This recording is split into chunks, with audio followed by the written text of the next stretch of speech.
Төвд Монгол хоёр орон олон зуун жилийн тэртегээс шашин соёлын гүн бат харилцаатай явж ирсэн билээ. Би Монгол оронд хэдэнтэй айлчилсан. Ирэх бүрдээ хөгжин дэвшиж байгаа нь нүднээ ил байдагт баяртай явдаг. Ялангуяа ардчилсан хөгжлийн үр шимээр уламжлалт шашин соёлоо сэргээн хөгжүүлж байгаа нь тааламжтай хэрэг билээ. Шашин ном гэдэг бол хүн өөрөө сэтгэлийн угаасаас үсгэлэн шүтдэг учраас санаагаа ариусгаж сайхан сэтгэлтэй байх нь гол нь юм. Тэрнээс ямарваа хүний хүчээр шашин шүтүүлж номд оруулна гэж байхгүй. Олон ном сурч судалж чадахгүй гэвэл сэтгэлээ ариусгаад майн уншиж нийтээрээ буян сайн үлдэж явах хэрэгтэй. Шашныг зөв утгаар нь дэлгэрүүлэх юм бол олон түмэн амар амгалан байх болно. Их Монголын ард түмэн та бүхэнд энэ өдрийн мэндийг хүргье. Монгол орон бурхны шашны охин шим их хөлөгний уламжлал түүний дотроос судар тарины номыг 100 жил хадгалж хамгаалж ирсэн түүхэн гавьяатай ард түмэн юм аа. Дуйнхрийн номлол бол амар амгалан оронд зорчихын үүд бөгөөд эгэл хүн төрлөختөн бидний хүрээлэн буй байгаль орчин гариг иргэсийн уялдаа холбоог багтаасан хүний гадаад хөгжил болох материаллык тал болон дотоод оюун ухааныг хослон номлосон гайхамшигтай номлол юм аа.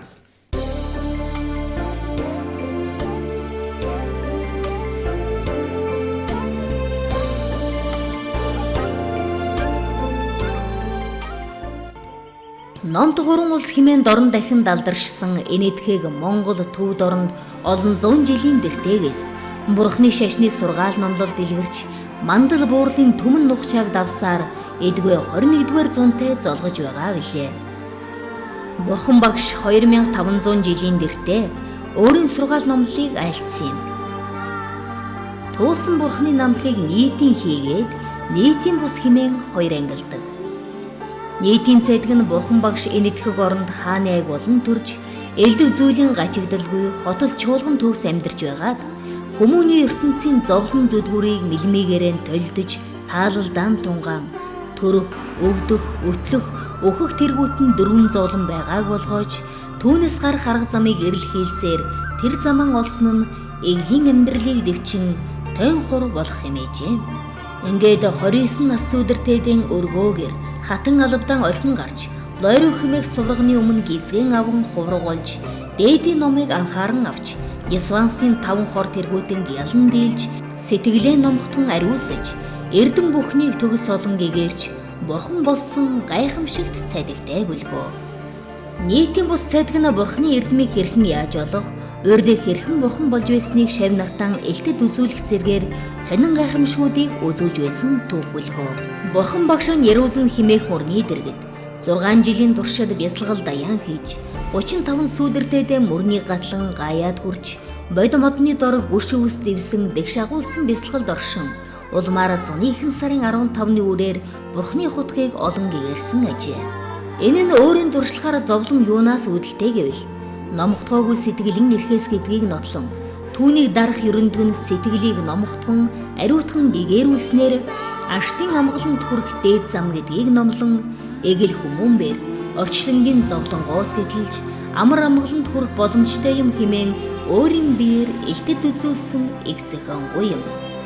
Ийхүү өөрийн нээсэн заман шавнартаа сэтгэл харамгүй заан сургаж түүний сургаал номлол 100-аар дамжин өртөөлөж ертөнцийн 408 зохист сая хүмүүн төрлөختнийг амар амгалан амьдрах үед уриалан дуудаж их болсон 6 зүйл хамгийн эгээр лугарлыг хангасаар ирсэн билээ. Бурхан багш 35 сүдэртэйдэн бурхны хутгийг олж 36 сүдэртэйдэн дас цогцолсон ууланд бэлгийн чандад хүрэх тогч хэмээх номон айлдж байх үед нэгэн зэрэг ихэрд хувилгааныг үзүүлэн Балдан Бревн буюу одоогийн энэтхгийн Амравата хэмээх газар 3 сарын 15-нд цагийн хүрдэн буюу дүүнхрийн номон айлдсан байна. Энэ номонд Шамбалын хаан Очирван бурхны хувилгаан даваасан буу тэргүүтээ 97 хаад хамт ирсэн байна. Бурхан багш дүүнхэр бурхны хот мандлын 722 бурхад гол дүүнхэр бурхны лагшин зарлиг тааллын бүрэн гүйцэд банг тавьж бурхны эрдэм болох тухайд иш үзүүлээд Дүүнхрийн үндэс 1200 шүлэг ном зохиосон буюу. Энэ үед Бурхан багш 600 жилийн дараа Шамбалын хаан Жамбал давг болох Дүүнхрийн хураангуй үндэс зохиох бөгөөд түүний хүү Бадам гарав Дүүнхрийн хураангуй үндэс тайлбар зохион хэмээн иш үзүүлсэн байна. Монгол Бурхны шиг эртнээс дэлгэрсэнийг та бүгд мэдэх газар даа. Тэгээд олон мянганы турш Монголын энэ нутаг дэвсгэр дээр Бурхны шин дэлгэрч хөгжиж мандаж уурч явсан юм сайхан түүхтэй байдаг. Мандах үед ард түмнийг соёнгээр үлж байсан Бурхан багшийн сургаал бол онцгой сургаал юм да. Ер нь бол яг шүтэж бишэр гэдэг энэ үгнээс гадна ойлгож ухаар мэд ертөнцийн үнэн бодит тогтол зүй тогтлог мэд гэсэн тийм утга нь илүү байдаг. Талаасаа бол Бурхны шишин онцгой юм байгаа юм. Тэгээ ер нь бол Бурхны шишин бол хувь хүний хөгжил дэвшлиг их онцгой тавьж үздэг шишин юм да. Дунгар татсан бол одоо 200-300 жилийн өмнө Монголд байгуулагдаж Дунгарын ном дэлгэрсэн юм. Энэ одоо чиглэлээр Монголын олон эрдэмтэн мэргэдүүд бол чав чаглан зан үйлийн болоод Дунгарын тухай одоо ном зохиолыг олныг бүтээж ингэж одоо ард түмэнд өргөсөн байдаг да. Жамбал давгийн зохиосон Дүүнхрийн хураангуй үндэс бол сав ертөнц буюу гадны дүүчийн хорол, шим ертөнц буюу дотор зүйчин хорол, бусад дүүчийн хорол, Дүүнхрийн нууц тарины төрхийн зэрэг, Дүүнхрийн нууц тарины төгсхийн зэрэг гэсэн 5 үндсэн бүлэгтэй зохиол юм.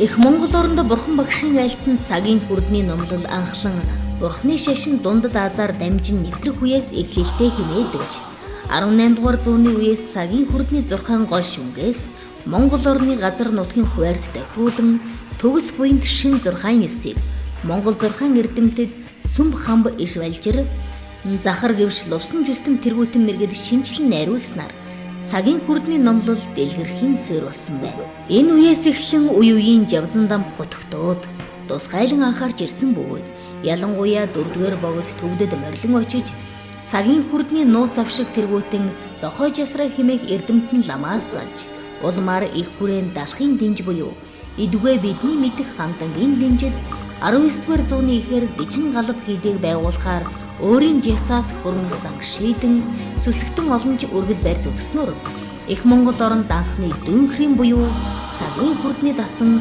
үүсэн байгуулагдсан түүхтэй ажээ.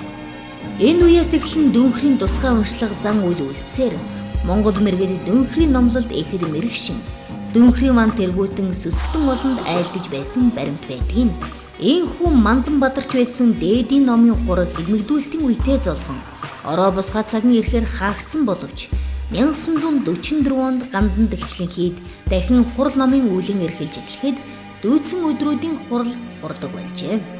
1990 онд Дээрхийн гэгэнтэн 14-р Далай лам Энэтхэгийн Варнаас хотод Дүүнхрийн ман айлдах үедэн дараачийн ванг Монгол оронд айлдна хэмээсний дагуу манай шашны удирдлагууд дэчин галав датсан сэргээн байгуулах ажил эхлүүлэн хуучин датсанд хуржаасан данцан тэргүүтэй лам хуургууд залуу хойч үеийн бэлтгээр итвхийлэн чармайж сагар чогор цам тэргүүтэн зааж сургасаар мөн Дээрхийн гэгэнтэн ч тусгайлан анхаарч дарамсалаа дах өөрийн шашны үлийг эрхэмлдэг намжил датсангийн эрдэмтэй лам нарыг илгээн дэмжиж 1995 онд өөрийн биеэр морилон ирж Монгол түмэнд Дүүнхрийн манг айлцсан нь дахин сэргэж байгаа шашны нарны гэрлийг үлэмж дитгсэн түүхэн гавьяад үйлс юм.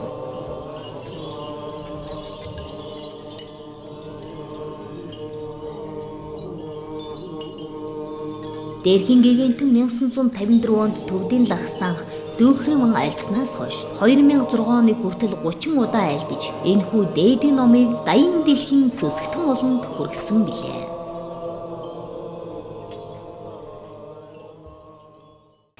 Тэгээ 1994 онд шиг үлээд одоо Дунгар татсан дахин сэргэж сэргсэн. Тэгээд энэ Дунгар татсан бол ер нь бол Дунгарынхаа баан авшгийг аваад тэгээд бүр бүтэн янзг одоо бүтнээр нь ингэ сэргээе гэсэн юм гандан тэгчлэн хийдийн захиргааны бодлого байсан. Лам сүсгтэн хуврагууд сүсгтнүүдийн одоо эрэл төсөлд байсан.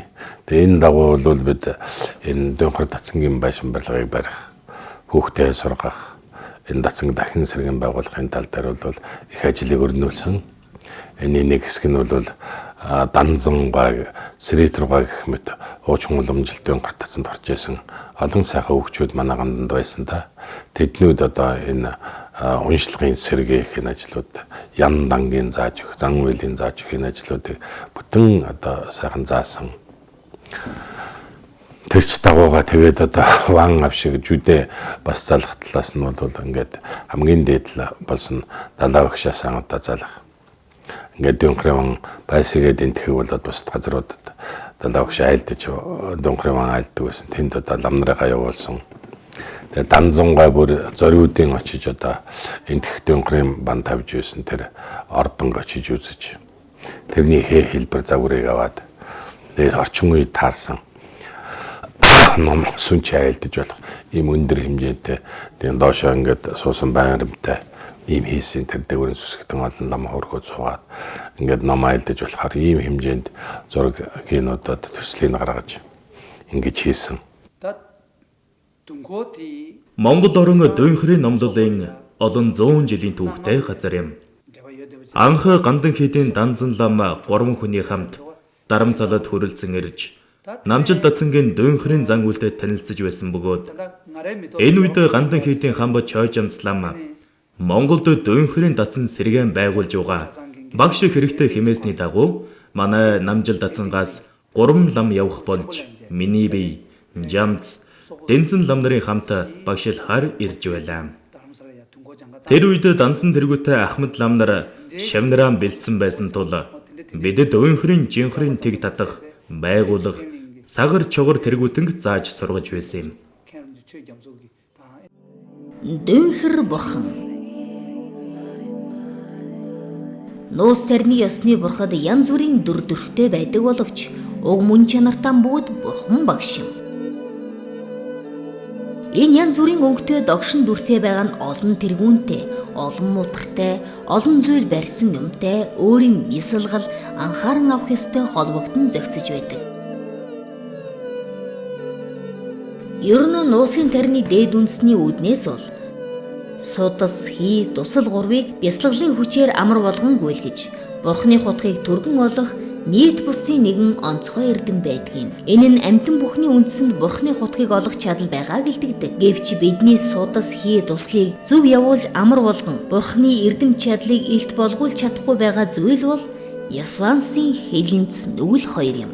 Хүмүүний бие нь хий, судас, тусал гурваас бүтсэн бөгөөд энэ гурвыг бясалгалын хүчээр зөв гүйлгэж чадахгүй байгаа тул эгэл бие, уур хилэн, хурцлал, дачаал, мунхгаар инлэн зовж бурхны эрдэм төрөхгүй байгаа юм. Ер нь бурхны шашинтан байх гэдэг нь сэтгэл ариун байх. Бусдын тусыг эрхэмлэх явдал юм. Бурхны шашинтанч бай, шашин шүтгмүч бай. Бусдад туслах сэтгэлтэй байна гэдэг хүний хамгийн зөв хүмүүжил юм. Бясалгалын хүчээр зөв гүйлгэж явуулах юм бол бодисадын сэтгэл, хоосон чанарын мэдэл маш хүчтэй төрөөд олон галавт хураах буйны үлсийг нэгэн насанд хийж чадах болно. Бурхан багш анх номоо номнохдоо шав нарын ухааны хэрэг хэмжээнд тааруулж их хүлгэн, баг хүлгэний хоёр ёсыг айлтсан байна. Их хүлгэний ёсыг хамгийн ухаантай, хувьсайтай шав нарт айлтсан бөгөөд их хүлгэний ёсон дотор нь судрын ёс, тарны ёс гэж хоёр байна. Хамгийн ухаантай, хувьсайтай шав нарт номлосон нуус тарны ёсон дотор нь үүлийн нуус тарны үндэс, явдлын нуус тарны үндэс, бясалгах нуус тарны үндэс, хайнцшгүй бясалгах нуус тарны үндэс гэж дөрв байдаг. Гадна талын үйл, дотор талын бясалгал хоёроос гадна талын үйлийг голлон хийх нь жочид буюу үүлийн нуус тарны ёс. Дотор талын бясалгал хоёрыг адилдаг шийх нь жочид буюу явдлын нуус тарны ёс юм. Гадна талын үйл, дотор талын бясалгал хоёроос дотор талын бясалгалыг голж байгаа нь налжиржид буюу бясалгах нуус тарны ёс бүлгөө. Тэрнээс дэше бясалгал байхгүй учраас Налжарлаана медвежүүд буюу хайнцшгүй бясалгалын нуус тарины ёс гэжээ. Хайнцшгүй бясалгалын нуус тарины ёсн дотроо эцгийн үндэс, эхийн үндэс гэж хоёр байна. Бурхны лагшин таалал хоёроос лагшин бүтээх бясалгалыг гол дэлгэр үзүүлсэн нуус тарины ёсыг паджид буюу эцгийн үндэс гэх ба тааллыг бүтээх бясалгалыг гол дэлгэр үзүүлсэн нуус тарины ёсыг маджид буюу эхийн үндэс гэнэ. Дүйнхэр бол маджид буюу эхийн үндэсний ёс нь багтнаа. Тэгээ хавар бол 21 хоногийн их том хурал хүрдэг.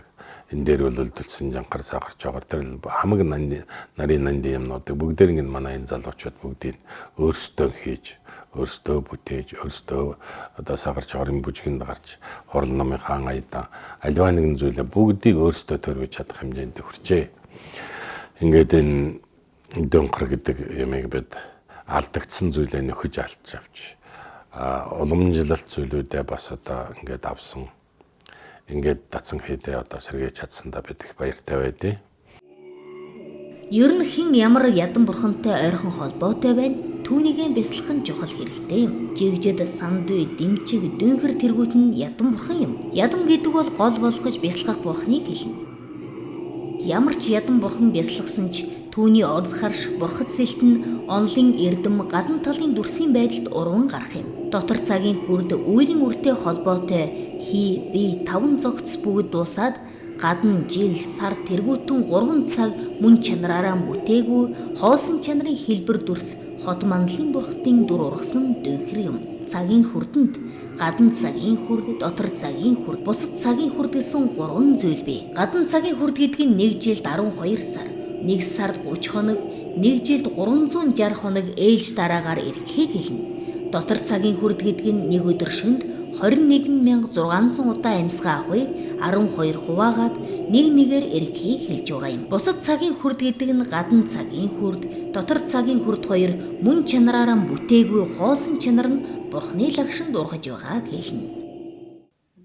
Сая би ирээд дүйнхэр датсанд төрсаадлаа. Ламнар багш нарын заасан айлтны дагуу бүх үйлэн үйлдэж явгаад би маш их баяртай байна.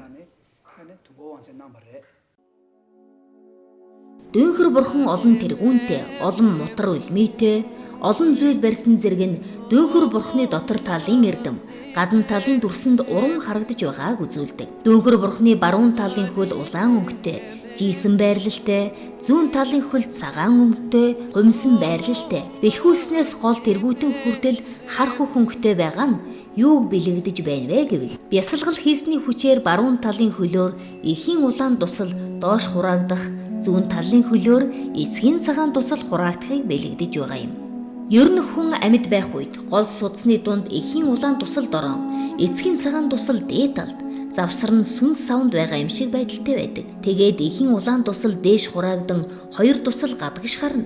Сүнсэн зулай, тух, нүд, чих, хамар, ам, хүйс, нуугцын хоёр орон гэсэн 9 сүв газраа гарахад хүн ертөнцийн мөнхсийг үзүүлдэг байна. Харин дүйнхэр бурхныг бясалгах үед бол бясалгалын хүчээр улаан туслыг доош давхарлуулан хурааж, цагаан туслыг дээш давхарлуулан хурааж, үеийн үрийн хий, биеийн хувь бүгдийг байхгүй болгох бөгөөд энэ нь төмөр савнд мөнгөн ус ихэд мөнгөн ус төмрийг бүгдийг нийтдэг шиг сүнс бол урагшгүй дээд амгалангийн мөн чанартай учраас түүнийг бэлэгдэж бүсэлхийнээс дээш гол тэргүүн хүртэл хар хөх өнгөтэй байгаа юм. Учир нь бусад бүх өнгө урвдаг бөгөөд хар хөх өнгө хизээж урвдаггүй тул урагшгүй дээд амгаланг бэлэгдэж байгаа юм. Баруун хөлний үлмий дор хүслийн тэнгэр улаан өнгөтэй, дүдгэр ваанчиг, зүүн хөлийн үлмий дор догшин цагаан өнгөтэй ваанчиг гიშгсэн байгаа нь баруун талын ором судас хоёрд хий байгааг илэрхийлж байгаа бөгөөд тэр судсаар хий явуулахгүйг илэрхийлж хоёр үлмийн дор ваанчиг гიშгсэн байгаа юм. Тэр хоёр хийг юугаар хааж байна вэ гэвэл гол судсанд хий орж тэр хоёр судсыг хааж байгаа юм. Үүнийг бэлэгдэж дүйнхэр бурхны үлмийд сар, нар, рахуулгурыг бэлэгдэн цагаан улаан хар гурван өнгийн дэвсгэртэй байгаа юм. Ер нь хүн юмыг бүрэн гүйцэд танин мэдэж чадахгүй байгаа нь юунаас болох вэ гэвэл баруун зүүн хоёр талын судсанд Нисванис атгаг мөнхөгтэй холбоотой хий явж гол судсаар хий яваагүйгээс болж байгаа юм. Ийм учраас Бетсадын сэтгэл хоосон чанарыг мэдсэн сэтгэлийг Гол бариад баруун зүүн хоёр судасны гмийн хийг дарж чадаад гол судсаар хий явж байвал атгаг Нисвансын мөнхийг арилгаж чадна. 1995 онд дээрхийн гигантэн Монгол оронд Дуйнхрийн ван айлдсан юм аа. Ер нь гадаадад ван айлдахад 18-аас 20 хүн оролцдог бол Улаанбаатарт бид цөөхөл ирсэн юм. Учир нь Данцангон шавнар их сайн бэлтгэгдсэн байсан тул дээрхийн гигантэнч намжил датсангийн хамб унзад нар ихэд талархаж байсан юм аа. Одоо бид уламжлалт төгсчүүдээ Монголынхан уламжлалыг авч үлдэх үзнэс Данцангой сэрээ тургай тэргүүтэй улсууд Дүнхрийн намыг зааж ингэсний хажуугаар бол бас орчин үеийн байдалтай байсан байн хураад ирсэн хөгжид дэвшиж ирсэн тэр одоо Дарамсалагийн гас бол одоо далай багшийн ойрын татсан намжираа татсан гэж байдаг. Тэндээс ховрог лам нарыг залж ирж лам нараар одоо Дүнхрийн зан уйл тэгээд бусад одоо энэ ч бол маш их өргөн элдөө одоо тэр сагар чогор гэдэг байна. Дөлсөн жанхар гэх мэтчлэнгээр маш их одоо их ажил хийдэг. Тэгэхээр ийм урлагийг одоо дамжуулах одоо уламжилж авсан 2 хүн л манай гамд тэгшлэн хийдэд намайг анх шавлан орж яхад байсан юм аа. Бусд одоо 1-2 хүмүүс байсан. Тэд нар нь мөнх усыг үзүүлсэн байсан. Тэрний нэг маань бол одоо манай Данзан багш маань байсан. Ер нь Монголын уламжлалт бурхны шашны, ялангуяа тарины шашны эцэс мухар нь бол цогт цагийн хүрдэн буюу Калачакрын уламжлал юм аа. Энэ уламжлалыг Монголд одоо ингэж уламжлуулж, хурал номын дэглэж, сүм дугныг барьж ингээ энэ бүгдийг одоо ингэж залгуулж бүрэн бүтэн цогцоор нь залгуулж чадсан хүн бол ганц багш маань юм. Нэг. Хоёрдугаарт Монголд одоо яг ном ёсоор нь цамыг гаргахад одоо дэглэж гаргаж ирсэн одоо анхны хүмүүс багш маань юм аа. Бүрэн цогц бүх зүйлтэй нь одоо ингэж. Яг го бүжгийн дэглээ заадаг хүн байсан л да цэрэтрагоо төгшин байсан хамтраал зааж л байсан.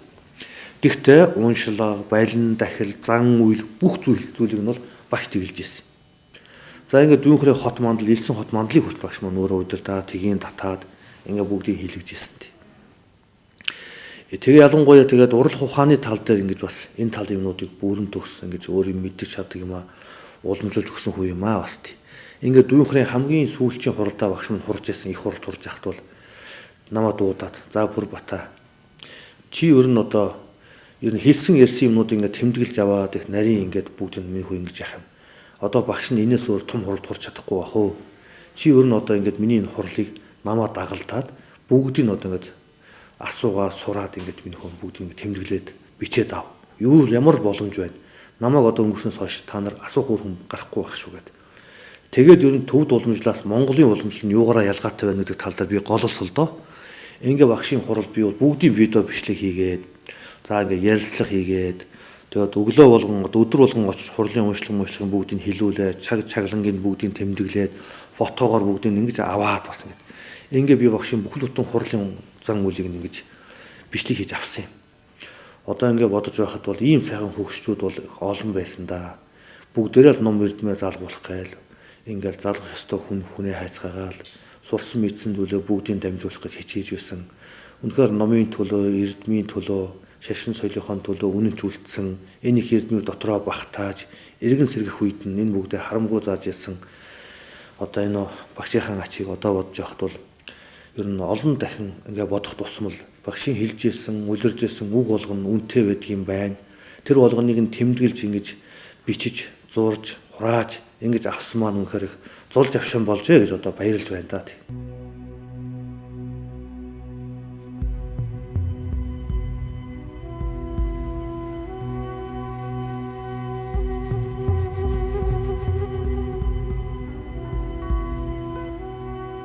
Дүнхрийн нийт бусын мөрийн зэргийг гүйж бясалгавал Нисванис хилэнц хүндийг дэвчиж гол судсанд цагаан улаан туслыг дээш доош давхарлуулан хурааж дөрвөн мах бай биетэй холбоотой байгаа үйлийн хий бүгд барагдаад энэ насанд Дүнхэр өөрийн биеэс ангид хоосон чанарын мөн чанартай Дүнхэр бурхны лагшин бодиттой бүтэж чадах юм.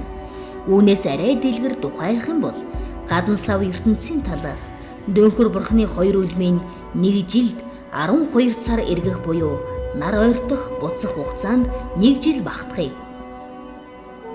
Дотор шим ертөнцийн талаас бол бясалгаачин нэг өдөрт хамрын 2 нүхээр 12 хийг ээлжлэн сольдог бөгөөд энэ нь баруун зүүн 2 суудснаас гарч байгааг бэлэгдэж байгаа юм. Мөн баруун зүүн талын мутрын мөрн гадна сав ертөнцийн ар ойртож буцах. Дотор шим ертөнцийн 12 хийг урт богино 6-6-гаар ээлжлэн гарч байгааг 12 булчин нь гадна 10, дотор 10 хийг ээлжлэн ирэхийг тус бэлэгдэнэ. Баруун зүүн талд нийт 24 бугуй байна. Гадна 12 сар дэхэн дунд адаг сар гээд 24 болж байгаа. Дотор 12 хийг дээш аривдах, доош буурах гээд бүгд 24 болж байгааг тус бэлэгдэнэ. Цагаан 8, хар 8, улаан 8 гэсэн нийт 24 мутар лагшин таалал зарилгын мөн чанарыг 5 хурун шар, цагаан, улаан, хар, ногоон 5 өнгөтэй бөгөөд шороо, ус, гал, хий, огторгуй гэсэн 5 махуудыг тус бэлэгдсэн байна. Дотор шим ертөнцийн бясалгалын үеийн тухайд Дөнхөр бурхны лагшин, таалал, зарилэг, бэлэг бэлгүүний гэх мэт зүйлийн эрдмийг олохыг бэлэгдсэн.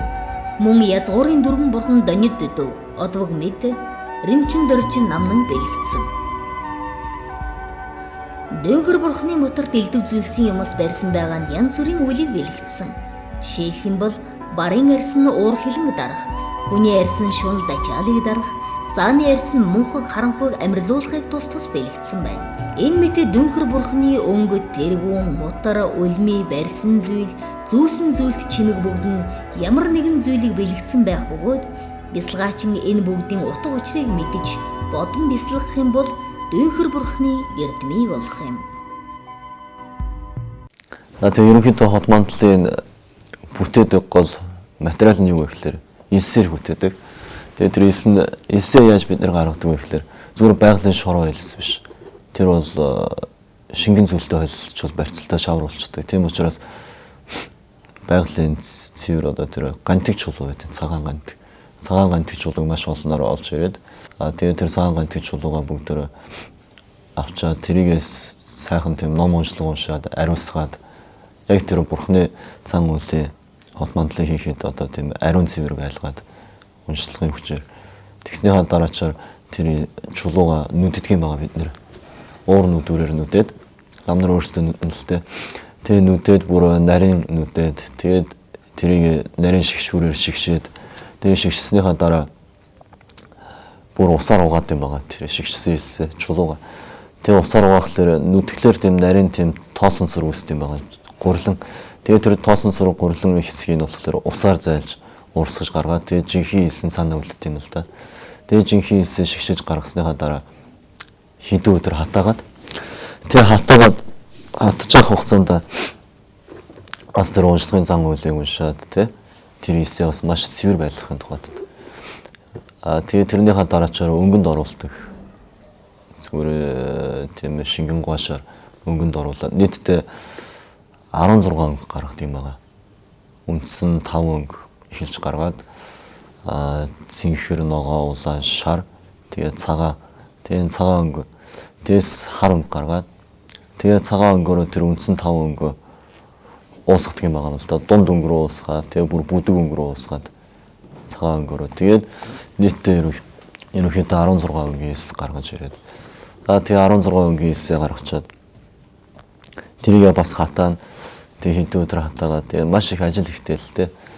Энэ эс гаргадаг энэ ажил нь болохоор нийтдээ бараг 2 сар үргэлжилдэг. Лам нар өөрсдөө хийж байгаа болохоор тэгээ дандаа гар аргаар хийдэг. Дандаа цэвэр тийм хүний өөрийнх нь тэр гар биений хөдөлмөр хүч чадал шингэсэн тийм эс гаргаад тэгээ сүүлдээ тэрийгээ бас хурал номын уншлагаар ахиад бас ариусгадаг. Тэгээд юуг нь ариусгаад байгаа юм бэ гэхээр тэр эсийг хийж явах хугацаанд лам нар ч гэсэн хүн лэмчин бас янз янзын тийм муу сэтгэл бас автах бодол тийм ажил байдаг. Тийм учраас тэр эсэн дотор тийм муу сэтгэл, муу энерги шингэсэн байвал тэрийг ариусгахын тулд хурал номын уншлага байдаг. Хот мандлын 5 өнгөний улаан өнгийг шүр, цагааныг сувд, шарыг алт, ногооныг оюу, хөхийг номин гэсэн 5 эрдмийн зүйлээр бэлэгдэн бүтээдэг байжээ. Дөнхөр бурхны хот мандлын гадна сав ертөнц, дотор шим ертөнц 2 үүссэн дарааллын талаас авч үзвэл Гадна сав ертөнц анх бүтэх үед эхлээд огторгуй, хий, гал махбод холилдон, дулаан, хий, усан махбод холилдон газрын шимэн сүмбэр уул бусад янз бүрийн төвүүд гарсан байна. Дотор шим ертөнц анх бүтэхдээ эхийн хэвлээд огторгуй махбод, туслыг гаргах хий махбод, туслыг татах дулаан буюу гал махбод, түүгээр татагдан гарсан цагаан, улаан тусал усан махбод, усан махбод нягтарч шороо махбод болж шим ертөнцөд эхийн умайгаас 6 махбодтой байдгал болон төрсөн байна. Бас өөрөөр хэлэх юм бол орон зай буюу огторгуй махбод нээгдэх, 2 тусал сүнс 3-ыг шороо махбод барих, усан махбод хураах, гал махбод боловсруулах, хий махбод арвижуулах тэргүүтэн бүрдэж байж байдгал төрнө гэх мэт. Эхийн умайгаас 6 махбодтой төрсөн байдгалын толгойн оройд хийн хот мандал, хоолойд галын хот мандал, зүрхэнд усан хот мандал, хүйснээс нууцын орны хооронд нуруунд сүмбэр уул, нууцын оронд 8 судас байгааг 8 дэлбэтэй лямхай цэцэг, мөн гол 3 судас байгааг нар сар рагуулэр тус бэлэгдсэн байна. Ер нь манай Монголын уламжлалт бурхны шашин бол их ухаан 5 бага ухаан гэж 10 ухааны ороо ярьдаг. 5 их ухааны орны нэг нь бол урлаг ухаан юм аа. Бие даасан бүхэл бүтэн ухаан. Бүхэл бүтэн бие даасан ухаан гэдэг бол хүнийг сэтгэлийг боловсруулж, шат тараалан зэргэмжлэн гэгээрэл түргэх, оршилонгийн энэ хүлээснээс мултлах ийм анс төгөлдөр гүн ухаан хийгээд арга зам нь бүгд байдаг л да явдал нь. Урлаг ухаанд бас тийм байдаг. Хүнийг зурх дуртай урлагаар нь дамжуулаад, сэтгэлийг нь боловсруулад, ном эрдэмж шамдуулаад гэгээрэлд хөтлөн гэдэг ийм урлаг гэдэг бол манай очир хөлөгний Монголын уламжлалт бурхны шашны энэ дандрын урлагаас өөр хаач байхгүй ийм ёс юм аа. Мандала гэсэн санскрит үг бөгөөд төвдөр нямбуулин ба шимийг авах гэсэн үг юм. Ер нь дүнхэр бурхны хот мандлыг хийх үед эхлээд газрын эзнээс хот мандал хийх зөвшөөрөл авах. Хот мандал хийх 5 өнгийн элс болон дүлцэнг язгуурын 5 бурхны мөн чанартай бодож бясалгах, бас хот мандал хийх ширээнд тэг татдаг утсыг ажиллах тэргүүтэн чогоо ном уншина. Үүний дараа хот мандал хийх ширээнд паджид буюу эцгэн ёсны тэг татна.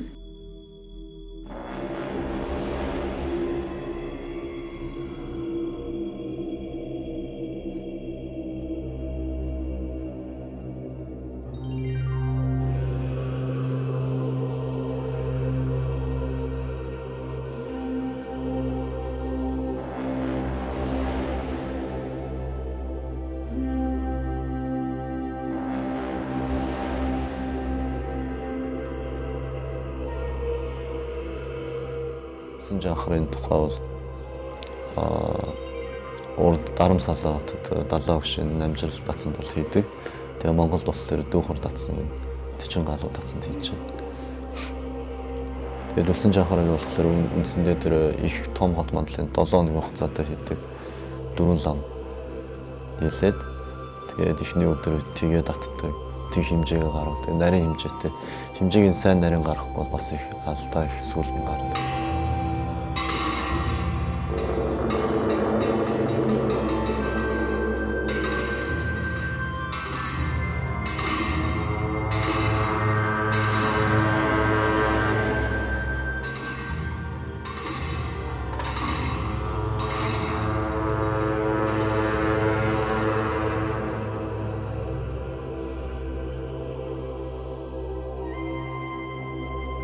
Ерөнхийдөө хот мандлыг зурах, өнгө бүрийн элсээр янз бүрийн зүйлээр барих, биеийн мөн чанараар бясалгалаар гэсэн хэд хэдэн янзаар бүтээдэг байна. Бясалгалчин дүнхэр бурхныг бясалгаад гарсан гол эрдмийн бэлэгдэл нь дүнхрийн хот мандал юм. Дүнхрийн хот мандал тааллын тусгай хот мандал, лагшин, зарлиг, таалга гүйцэд бүрдсэн хот мандал гэж хоёр байна.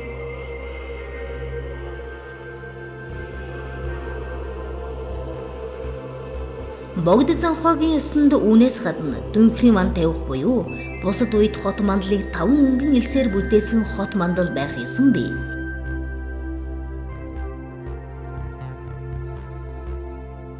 Буян хураахын тухайд дүнхрийн хот мандлыг эрдэнийн зүйлийг өнгөн элстэй холж бүтээх, дан элсээр бүтээх гэж хоёр байдаг байна.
Тэгээд энэ датсан бол хаашдаа Монгол улстай их ард түмэндээ хэрэгтэй байх учиртай юм.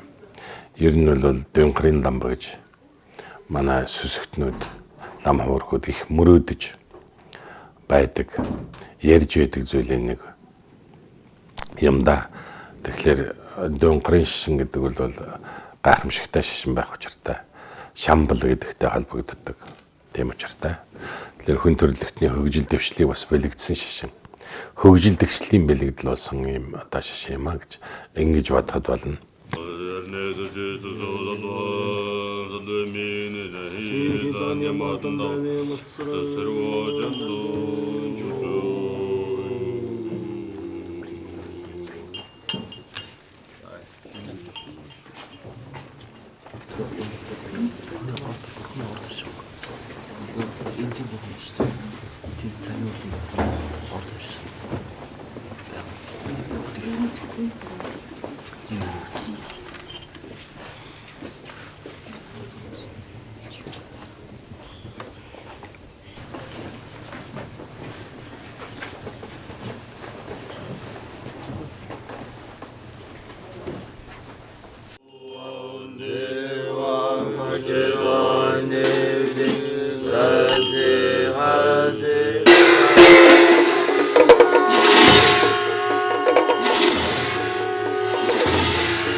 Тэгээ хэмжээгээ сайн гаргасныхан дараа тусгай бэлтгэгдсэн номноо тусгай уншлага уншиж тусгай тийм бяцлал хийж нарийн тийм ажиллагаа ихтэй.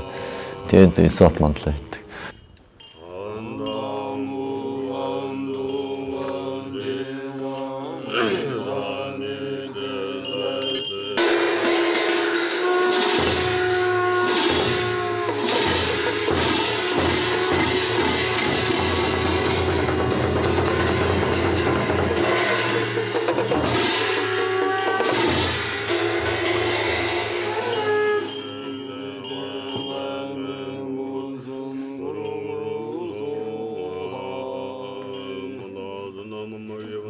Дөнхөр бурхны хот мандлын хамгийн голд 8 дэлбэтэй ногоон өнгөтэй лянхай цэцэг.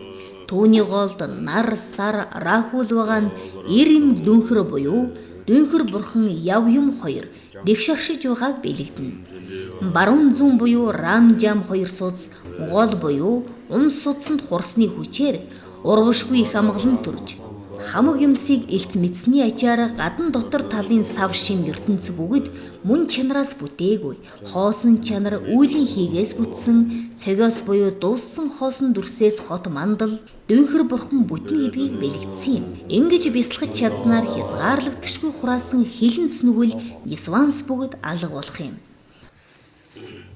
Тааллын хот мандал нийтдээ 70 бурхан заларна. Янхай цэцгийн голд Дөнхөр яв юм 8 дэлбэн дээр нь 8 юм дэгш пармагийн 4 зүг 4 зохист яв юм бүгд 16 4 хаалганы баруун зүүн талд бод садва яв юм бүгд 16 завсарт доржма явтай 8 4 хаалганы үдэн догшин дүртэй яв юм 8 тус заларна. Тааллын хот мандал нийтдээ 70 бурхан заларна. Янхай цэцгийн голд Дөнхөр яв юм 8 дэлбэн дээр 8 юм. Дэшиг бармагийн 4 зүг 4 зохист яв юм бүгд 16. 4 хаалганы баруун зүүн талд бод садва яв юм бүгд 16. Завсарт доржма явтай 8. 4 хаалганы үдэн догшин бүртээ яв юм 8 тус заларна.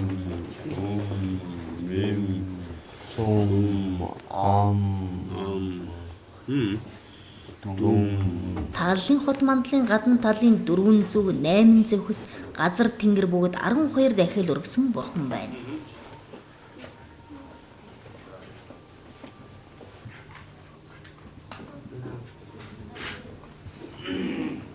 Тэгээд ерөнхийдөө Төвд Монгол уншлага бас хоорондоо уншлагын найдлага ер нь Аядангийн хувьд бас ондоо газар нутгийнхаа байдлаас болоод Төвдийн Аядан арай ондоо хот Монголын болохоор уртын дуутайгаа хоцолсон, ардын богино дуутайгаа хоцолсон тийм Аядан хүртэл тэр улсынхаа соёл урлагтай нийцэж явж байдаг. Тэгээд аян дангийн хувьд тийм өөр байна. Тэгээ өмсгөл хувцсны хувьд ч гэсэн бас төвдөөс бас ялгаатай зүйл байгаа. Яагаад гэвэл Монгол гэдэг тийм тусгаар тогтносон орн байгаа учраас Монголын шашин хүртэл яг Монгол улстайгаа нийцж зогцож явах хэрэгтэй. Тийм учраас өмсгөл хувцсан дээр хүртэл төвдөөс ондоо байдаг. Дэгж аяг нь хүртэл яг л Монгол тэр ахуй ёстойгоо маш нарийн нэгт холбоотой байдаг. Тэгээд тэр нь бүр дээр үеэсээ уламжилж ирсэн тэр ёсыг одоо хүртэл бид нэр баримталж явж байгаа. Тэгээ багш нараас заалгасан тэр эрдэм соёл бүх зүйлийг одоо хүртэл хойж үедээ бид нэр уламжлуулахыг зөв ёс орноор уламжлуулахыг маш их хичээж зүтгэж байгаа.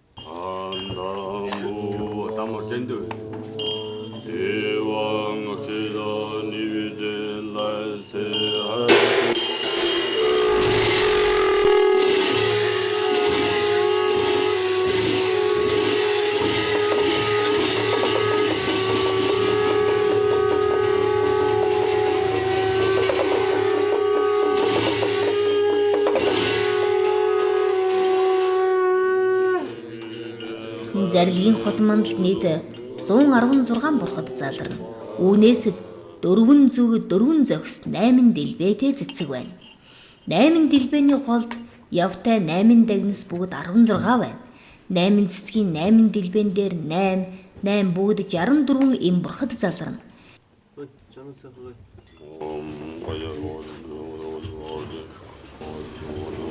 Зарилгийн хот мандлын гадна талд 36 эм бурхад залардаг. Зарилгийн хот мандлын хан турганы 5 өнгө нь сүжиг, хичээл, санамж, бясалгал, бэлэг бэлгүн гэсэн 5 мэдлийг бэлэгдэж байгаа юм.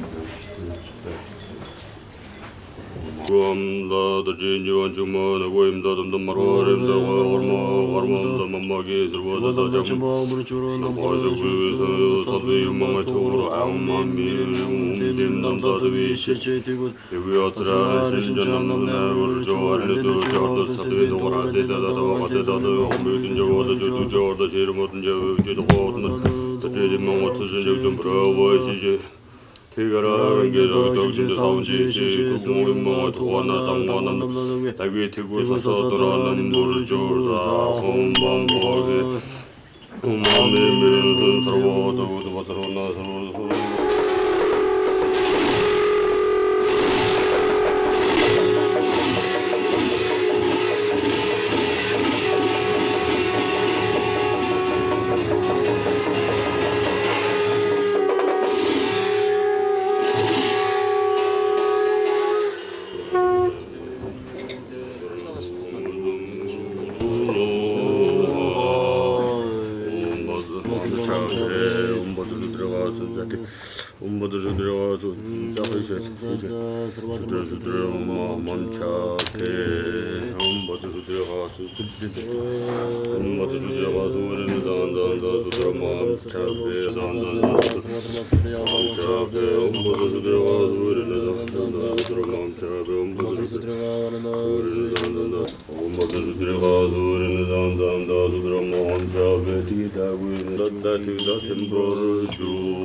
Тэгээ дөрвөн лам маань нэг өдөр төлцөнгийнхаа тгийг татаад тэгээ нийт 7 өдөр шинийн аврын адаг сарын шинийн 5-наас шинийн 13-ны оронд ингээд төлцөнгөө хийдгээ.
Эндээс үргэлжлүүлэн хот мандлыг хийх 4 хүн хот мандлын төв бусад бүх зүйлийн бүрэн гүйцэд их зургийг зурж дуусгаад 5 өнгийн элс буюу дүлцэнгээр хот мандлыг хийж эхэлнэ.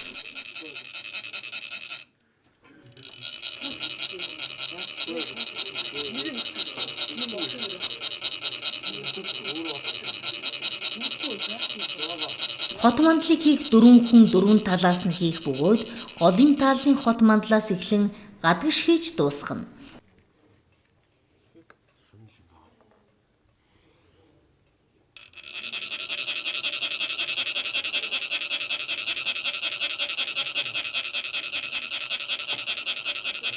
Дүүнхэр бурхны хот мандал нь таалал, зарлиг, лагшингийн гэсэн 3 хот мандлаас бүрдэг бөгөөд хот мандалд эл бодиттой 722 бурхад залрах ба далд хязгаарлагдшгүй олон бурхад залрана.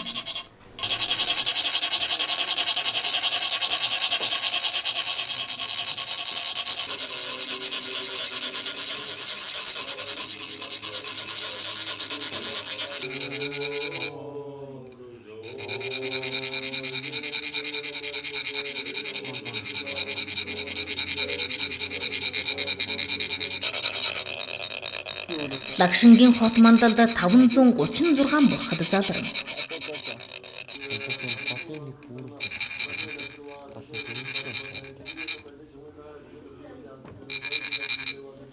Дөрвөн зүгт 2-2, дөрвөн зохист 1-1, 28 дэлбэтэй 12 лянхай цэцэг байна. Энэ нь 12 сарын 28 дэлбэтэй цэцэгний голд шинийн 15, битүүний 2 бурхан яв юм болоод голд нь бусад 28 өдрийн бурхад 28 дэлбэн дээр залрана. Энэ бүгд 360 бурхад болно. Дөрвөн хаалганы үүд газар тэнгэрт догшин дүртэй яв юм бүгд 12 бурхан мөн дөрвөн хаалганы баруун зүүн тал газар тэнгэрт яв юм таалал зарлиг лагшингийн хот мандлын гүйцэд тэг 10 лус бүгд 20 бурхан залрана. Лагшингийн хот мандлын гадна талд 36 эм бурхан гал энэ хот мандал дээр дэвсгэр хүрийн газар буюу хорлолын 4 зөв, 4 зохиц, тэнгэр газарт нохой нүртэй яв юм бүгд 20 бурхан хүрийн газрын 4 зөв, 4 зохиц, завсар тэнгэр лус тэргүүтэн 11 буюу нийт 88 бурхад байна.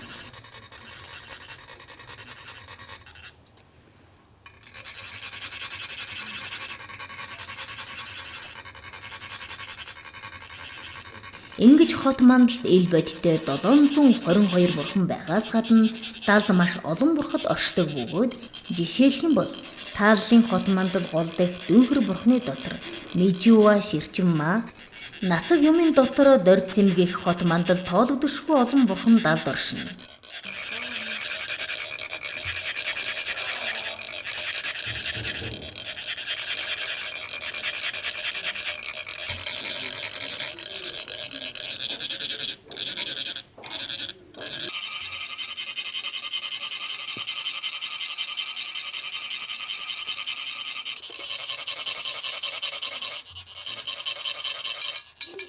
Лагшингийн хот мандлын хан дуурганы 5 өнгөн 5 хүчийг ханын дээд дэрмгийн унжлаг чимэглэл 10 пирамид Бурхны 8 эрдэмийг тус тус бэлтгэсэн.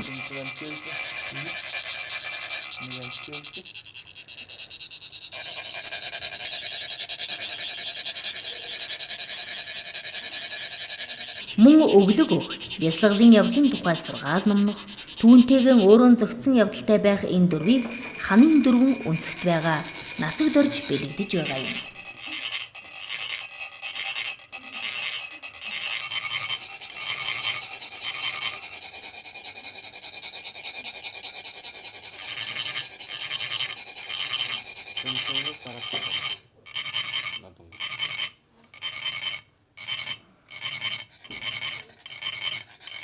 Дүүнхрийн хот мандал нь нийтдээ 3 давхар байдаг бөгөөд 3 дугаар давхарт нь шат шиг 5 давхар байх бөгөөд түүний голд явхай цэцэг байна. Тэр дээш 5 давхарлсан нь 5 махбодыг бэлэгдэж байгаа юм. 3 дахь давхрын хан 3 өнгөтэй байгаа нь 3 хөлөгний эрдэм бүрэн гүйцэд төгсснийг бэлэгдэж байгаа бүлгөө.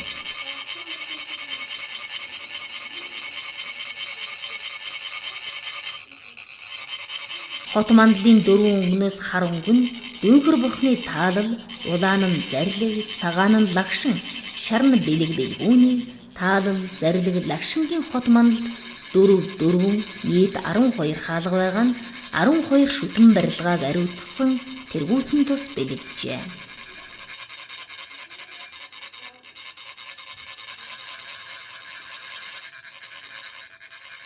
Арван шүтэн барилгааг ариусгах тэргүүтэн тус тус бэлэгдсэн байна.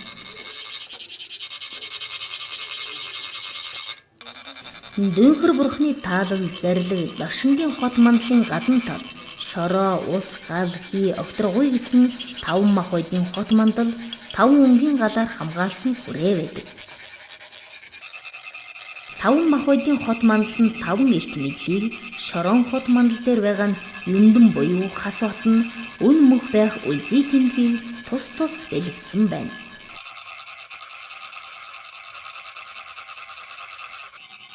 Гал хий хот мандал дээр дэвсгэр хүүрийн газар буюу хорлол нь хутгтын 8 мөрийн зэргийг бэлэгдсэн бөгөөд хүүр гэдэг нь минимхийлэн баригч эзэн сүнс байхгүй юм. Түүн шиг бурхны шашинд минимхийлэн барилгүй үзэл Исванс хилэнс бүгдийг арилгадаг эмгийг бэлэгдсэн тэмдэг болохоос жинхэнэ хүүр тавьдаг хүүрийн газар биш юм. Мөн хүүрийн газрын 4 зүг 8 зөгсд 11 нь ланц үсэг байгаа нь лагшингийн хот мандлын гадна талын гал хин хот мандал дээрх 88 бурхны нэрийн эхний үсэг бэлэгдсэн болно.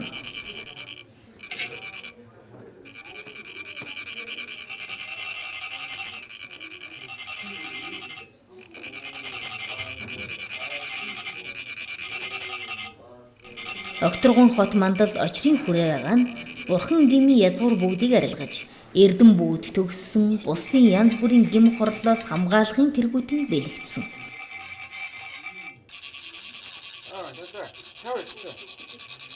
Тав өнгийн галын хүрээ байгаа нь 5 бэлэг бэлгүүнийг бэлэгдсэн.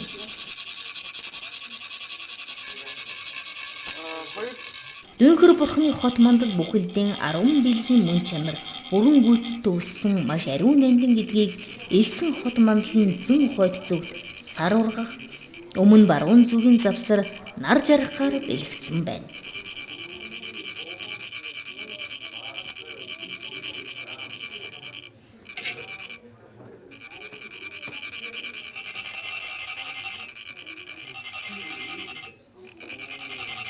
Үүнээс гадна хот мандалд байгаа амьтад бол бурхтын унаа хөлгийг бэлэгдсэн байгаа юм. Жишээлх юм бол хот мандлын дүүнхэр бурхны баруун мутгийн баруун урд талд хүний дүрс байгаа нь аргачас бурхан бэрд хөлгөлснийг.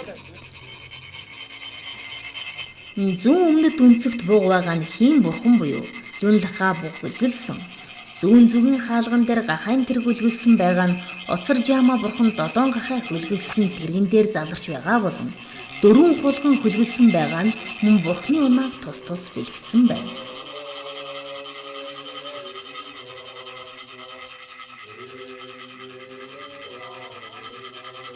Та нөгөө нэг юу гоо нэг болоод нэрээ уцаа.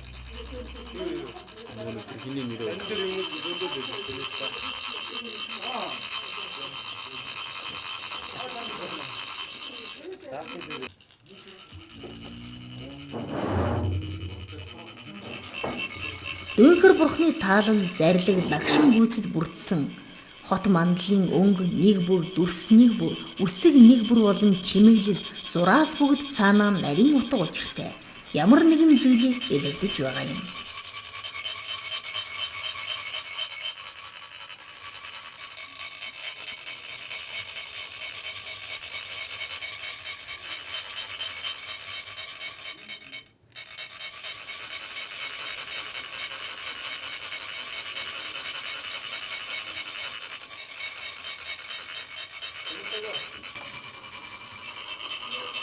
Дүүхийн хот мандлаанд үлсэнгээр дуусгаад бадан жамцсан тэргүүд нь чимэг дахил өргөх 10 бумбан мандлын 10 зүгт зална.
Тэгсэн хот мандлаа 7 хоногийн хугацаатай хийгээд 7 хоногийн хугацаатай хийж дуусныхаа дараа дахлын бүжиг өргөдөг. Манай тацангийн лам уургууд бүгдээрээ бас тийм бурхны тийм дахлын бүжиг үжиглээд тэгээд тэр хот мандал бүтээсний дараа дахлын бүжиг үжиглэж ямар учиртай вэ гэхээр цагийн үрдэн гэдэг бурхан нийтдээ 722 бурхан тэр хот мандал дотор залардаг.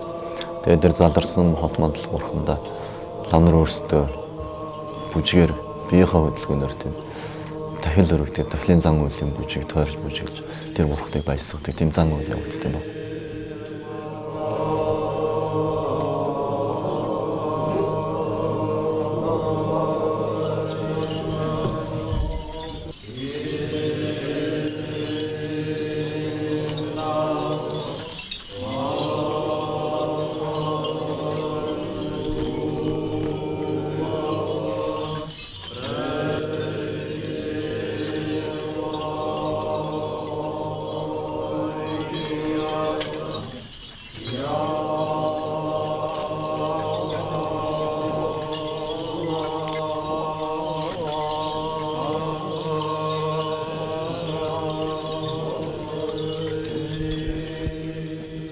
Тэгээд тэрний дараачаас болох дээр их дөн хургээд тэр хурланд эхэлж байгаа юм л да. Ерөнхийдөө хурлын үйл ажиллагаа явагдаад тэгээ маш удаан хугацааны сарын хугацаатай хурлын үйл ажиллагаа явагдаад сүүлдээ тэр хот мандлаа хураах ажиллагаа явагдана.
Тэгээ хураачаас үлдээ тэрийг тусын оронд өргөдөг тэр эснийхээ дээжээс хот мандлынхаа эсний дээжээс. Тэгээ тусын оронд өргөдөг ямар учир вэ гэхээр тусын орон нэгт им болж өгдөг. Маш тийм өвчин ихтэй зовлонтой амьтад байдаг юм л да. Тэгээ тэр амьтдээ гол эмчилдэг тэр имийн одоо зүйл нь юу вэ гэхээр илс хот мандлын илс болж хувирч. Яг хот мандлын илс хувирж юм гэхээр зүгээр нэг олон үнгээс өргөчвөл тэр им болж өгч чадахгүй. Бүхэл бүтэн сарын хугацаанд энэ цагийн явууллагыг олон ламнаар тусгай бясалгал үйлдэж, тусгай зан үйлээр хурлын уншснараа тэр хийсэн тийм номын хүч шингэж байгаа юм л да. Тэгээ номын хүч шингэснээр тусын оронд тэр им болж өгч чаддаг.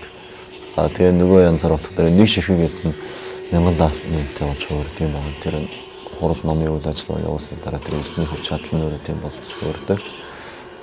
Тэгээд тусын оронд им болоо зогсохгүй бүр эд баялагт 1000 даалны үнэтэй тийм үнэт зүйл болж хувирдаг. Тэгээд тусад баясгаснараа